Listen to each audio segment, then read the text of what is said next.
Isang araw, humahangos ng takbo itong si Pido dahil mali-late na siya sa kanyang trabaho. Kaya lang kahit anong gawin niya, late pa rin siya ng isang oras. Nakita siya ng boss niya ngayon ng pangalan na Oni. Ano ba yung Pido? Siguro sa isang linggo, himala na lang na hindi ka mahuli sa iyong trabaho. Boss, pasensya na po kayo. Kahit naman po ako'y nalilit sa umaga sa aking pagpasok, bumabawi naman po ako sa uwian sa hapon. Paano mo namang nasabi, Aber? Sa hapon po, boss, ako po yung nauunang umuwi. Walang iya ka talaga. Bukas na bukas, pag na-late ka pa, alam mo nang mangyayari, ha? Sabi ni Oni ngayon. Kinabukasan, na-late na naman itong si Pido. O ano naman ang palusot mo, Pido? Sabi ko sa'yo kahapon, huwag ka nang malilate. Boss, kanina, pagpasok ko, may nadaanan po akong isang babae. Nasagasaan po ng dump truck.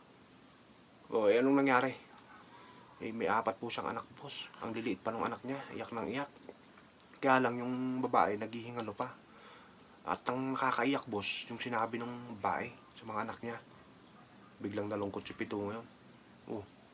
Ba't ka nalungkot? Ano bang nang sinabi ng babae? Sabi niya, boss, meow! Walang iya ka, Pito. Balutin mo lang yung mga gamit at huwag ka nang babalik dito, ha?